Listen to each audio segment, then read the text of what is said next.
Assalamualaikum warahmatullahi wabarakatuh. Selamat malam, salam sejahtera untuk kita sekalian. Om Swastiastu, Namo Buddhaya, salam kebajikan, salam bahagia, salam sehat, dan rahayu untuk kita semua. Pak Direktur Penyidikan pada Jampitsus, Pak Kabid dan Kasubdit, dan teristimewa buat rekan-rekan media yang kami hormati, kami banggakan. Yang pertama tentu kita bersyukur karena kita masih terus diberikan nikmat sehat.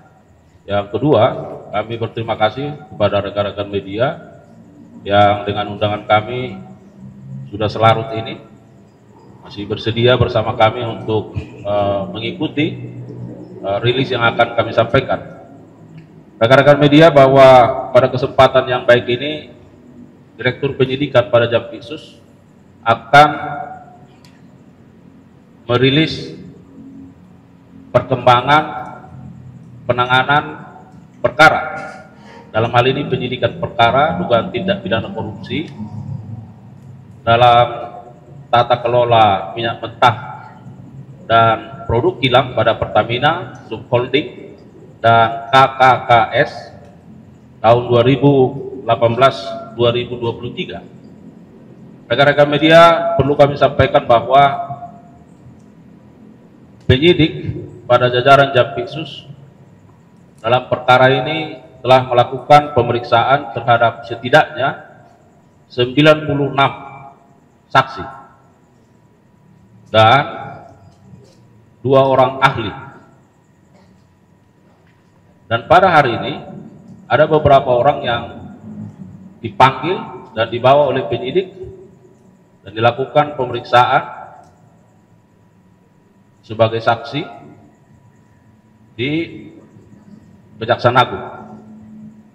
Dan dari hasil pemeriksaan terhadap beberapa orang tersebut yang dilakukan oleh penyidik, maka penyidik berketetapan menetapkan 7 orang saksi menjadi tersangka, dan penyidik juga pada jajaran Jampitsus berketetapan melakukan penahanan terhadap 7 orang tersebut. Tentu secara rinci akan disampaikan oleh Direktur Penyidikan. Satu hal yang ingin kami sampaikan pada kesempatan yang baik ini, bahwa tentu kita harapkan ke depan BUMN kita seperti Pertamina tentu akan mengalami banyak perubahan ke arah yang positif, khususnya terkait dengan tata kelolanya, sehingga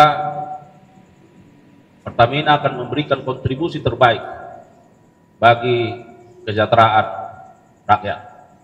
Rekan-rekan media, tentu seperti apa rilis yang akan disampaikan oleh penyidik pada Jampitsus, kita simak bersama. Direktur Penyidikan akan menyampaikan perkembangannya. Direktur Penyidikan, kami persilakan. Terima kasih. Assalamualaikum warahmatullahi wabarakatuh. Selamat malam bagi kita semua yang saya hormati Bapak Kapus Penkum serta jajaran. Teman-teman jurnalis yang pada malam hari ini hadir bersama kami, langsung saja saya akan menyampaikan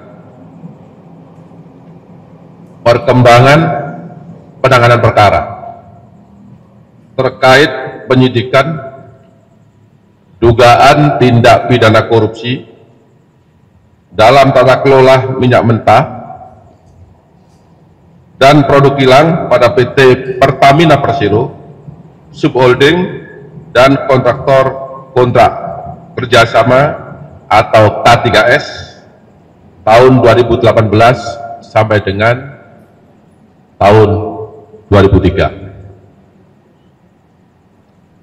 Bahwa pada hari ini, Senin tanggal 24 Februari 2025, kami kembali menyampaikan perkembangan penyidikan perkara dugaan tindak pidana korupsi dalam tata kelola minyak mentah dan produk kilang pada PT Pertamina Persero Subholding dan kontrak kerjasama atau K3S tahun 2018 sampai dengan tahun 2023. Berdasarkan surat perintah penyidikan nomor 59 garis miring FD 2 garis miring FD.2 garis miring 10 garis miring 2024 tanggal 24 Oktober 2024. Berdasarkan perkembangan penyidikan tersebut, tim penyidik menyimpulkan dalam ekspos perkara bahwa telah terdapat serangkaian perbuatan tindak pidana korupsi yang dapat merugikan keuangan negara dari adanya alat bukti yang cukup, yaitu sebagaimana telah disampaikan tadi oleh Pak Kapus Penkum, yaitu berdasarkan keterangan saksi, berdasarkan keterangan ahli, berdasarkan bukti dokumen yang telah disita secara sah, dan bukti-bukti lain termasuk barang bukti elektronik atau BBE. Berdasarkan alat bukti tersebut, tim penyidik pada malam hari ini menetapkan 7 orang sebagai tersangka, antara lain 1 RS yang bersangkutan adalah Direktur Utama PT Pertamina Patra Niaga. Yang kedua, SDS yang bersangkutan adalah Direktur Feedstock and Product Optimization PT Kilang Pertamina Internasional. Ketiga, JF selaku Direktur Utama PT Pertamina International Shipping. Keempat, AP selaku VP Feedstock Management PT Kilang Pertamina Internasional. Yang kelima, MKAR selaku Beneficial Owner PT Navigator Katulistiwa. Keenam, DW selaku Komisaris PT Navigator Katulistiwa dan Komisaris PT Jenggala Maritim. Jadi yang bersangkutan menjabat sebagai komisaris pada 2 perusahaan sekaligus. Sedangkan yang terakhir, ketujuh, adalah GRJ selaku komisaris Jenggala Maritim dan sekaligus menjabat sebagai Direktur Utama PT Orbit Terminal Merak. Itulah 7 tersangka yang telah ditetapkan oleh penyidik pada malam hari ini berdasarkan alat bukti yang cukup.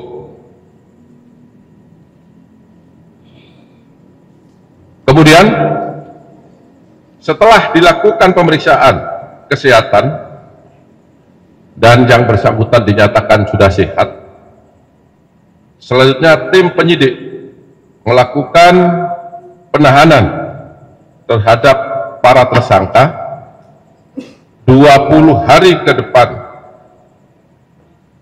terhitung sejak hari ini tanggal 24 Februari 2025 berdasarkan surat perintah penahanan. Yang pertama, surat perintah penahanan nomor 14, kemudian surat perintah penahanan nomor 13, surat penahanan nomor 12, surat perintah penahanan nomor 15, Surat Perintah Penahanan nomor 16, Surat Penahanan nomor 17, dan Surat Perintah Penahanan nomor 18, garis miring F.2, garis miring FD.2, garis miring 02, garis miring 2025, tanggal 24 Februari 2025. Adapun kasus posisi akan saya sampaikan sebagai berikut. Bahwa pada periode 2018 sampai dengan periode 2023, pemenuhan minyak mentah dalam negeri seharusnya wajib mengutamakan pasokan minyak bumi dari dalam negeri. Dan Pertamina wajib mencari pasokan minyak bumi yang berasal dari kontraktor dalam negeri sebelum merencanakan impor minyak bumi sebagaimana diatur dalam pasal 2 dan pasal 3 Peraturan Menteri ESDM nomor 42 tahun 2018 tentang prioritas pemanfaatan minyak bumi untuk pemenuhan kebutuhan di dalam negeri. Namun berdasarkan fakta penyidikan yang didapat, tersangka RS, SDS, dan AP melakukan pengondisian dalam rapat optimalisasi hilir atau OH yang dijadikan dasar untuk menurunkan produksi kilang sehingga produksi minyak bumi dalam negeri tidak terserap seluruhnya, dan pada akhirnya pemenuhan minyak mentah maupun produk kilang dilakukan dengan cara impor. Pada saat produksi kilang minyak sengaja diturunkan, maka produksi minyak mentah dalam negeri oleh K3S sengaja ditolak dengan fakta sebagai berikut. Produksi minyak mentah oleh K3S tidak memenuhi nilai ekonomis, padahal harga yang ditawarkan oleh K3S masih masuk range harga HBS. Yang kedua, produksi minyak mentah K3S dilakukan penolakan dengan alasan spesifikasi tidak sesuai dengan spek. Namun faktanya minyak mentah bagian negara masih sesuai dengan spek kilang dan dapat diolah atau dihilangkan kadar merkuri atau sulfurnya. Jadi kerjasama antara pemerintah dengan pihak K3S, kontraktor kontrak kerja pelaksana ini, ada bagian minyak yang sebagian K3S dan sebagian negara atau Pertamina dengan kualitas yang sama berdasarkan persentase yang telah disepakati. Pada saat produksi minyak mentah dalam negeri oleh K3S ditolak dengan dua alasan tersebut, maka menjadi dasar minyak mentah Indonesia dilakukan ekspor. Jadi bagian K3S tadi karena ditolak dengan alasan tidak sesuai dengan spek, harganya tidak sesuai dengan HBS, maka secara otomatis bagian K3S harus diekspor ke luar negeri. Untuk memenuhi kebutuhan dalam negeri, maka kilang Pertamina Internasional melakukan impor minyak mentah, dan PT Pertamina Patraniaga melakukan impor produk kilang. Harga pembelian impor tersebut apabila dibandingkan dengan harga produksi minyak bumi dalam negeri, terdapat perbandingan pembelian harga yang sangat tinggi atau berbeda harga yang sangat signifikan. Jadi saya perjelas, pada saat K3S mengekspor bagian minyaknya karena tidak dibeli oleh PT Pertamina, maka pada saat yang sama PT Pertamina mengimpor minyak mentah dan produk kilang. Selanjutnya, untuk kegiatan pengadaan impor minyak mentah oleh PT Kilang Pertamina Internasional dan produk kilang oleh PT Pertamina Patraniaga, diperoleh fakta adanya perbuatan jahat atau mens rea antara penyelenggara negara, yaitu tersangka SDS, AP, RS, dan JF bersama dengan demut atau broker, yaitu tersangka MK, DW, dan GRJ, sebelum tender dilaksanakan dengan kesepakatan harga yang sudah diatur.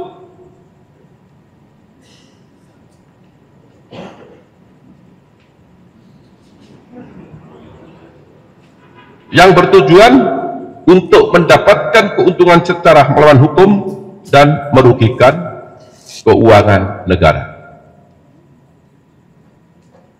Permufakatan tersebut diwujudkan dengan adanya tindakan atau aktus reus pengaturan proses pengadaan impor minyak mentah dan impor produk kilang, sehingga seolah-olah telah dilaksanakan sesuai dengan ketentuan dengan cara mengkondisikan pemenangan demut atau broker yang telah ditentukan dan menyetujui pembelian dengan harga tinggi melalui spot yang tidak memenuhi persyaratan, yaitu dilakukan dengan cara tersangka RS, SDS, dan AP memenangkan demut atau broker minyak mentah dan produk kilang secara melawan hukum.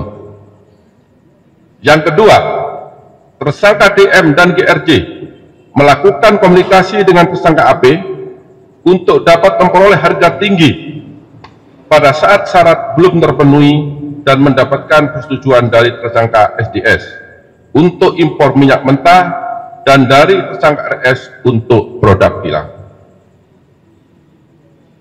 Dalam pengadaan produk kilang yang dilakukan oleh PT Pertamina Patraniaga, tersangka RS melakukan pembelian atau pembayaran untuk RON 92, padahal sebenarnya yang dibeli adalah RON 90 atau lebih rendah, kemudian dilakukan blending di depo untuk menjadi RON 92, dan hal tersebut tidak diperbolehkan atau bertentangan dengan ketentuan yang ada. Pada saat telah dilakukan pengadaan impor minyak mentah dan impor produk kilang, diperoleh fakta adanya markup kontrak shipping atau pengiriman yang dilakukan oleh tersangka YF selaku Direktur Utama PT Pertamina International Shipping, sehingga negara mengeluarkan fee sebesar 13 sampai dengan 15% secara melawan hukum, sehingga tersangka MKAR mendapatkan keuntungan dari transaksi tersebut.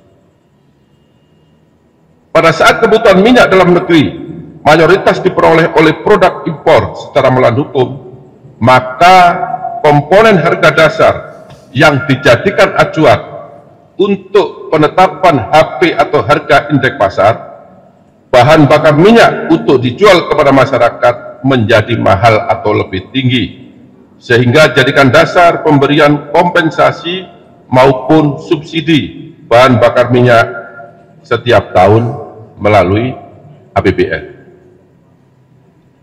Adanya beberapa perbuatan melawan hukum tersebut telah mengakibatkan adanya kerugian keuangan negara sekitar 197 triliun yang bersumber dari berbagai komponen. Yang pertama, kerugian ekspor minyak mentah dalam negeri, kemudian kerugian impor minyak mentah melalui demut atau broker, kerugian impor BBM melalui demut atau broker, kerugian pemberian kompensasi, dan kerugian karena pemberian subsidi karena harga minyak tadi menjadi tinggi. Perbuatan tersangka melanggar ketentuan pasal 2 ayat 1, junto pasal 3, junto pasal 18 Undang-Undang Nomor 31 Tahun 1999 sebagaimana diubah dengan Undang-Undang Nomor 20 Tahun 2001 tentang Undang-Undang Pemberantasan Tindak Pidana Korupsi, junto pasal 55 ayat 1 ke 1 Kitab Undang-Undang Hukum Pidana. Demikian perkembangan penyidikan terkait dugaan tindak pidana korupsi dalam tata kelola minyak mentah dan produk kilang pada PT Pertamina Persero, subholding dan kontraktor kontrak kerja atau K3S yang dapat kami sampaikan. Apabila ada kata-kata yang kurang jelas, yang kurang berkenan, saya mohon maaf dan saya akhiri. Wabillahi taufiq wal hidayah. Wassalamualaikum warahmatullahi wabarakatuh. Waalaikumsalam warahmatullahi wabarakatuh.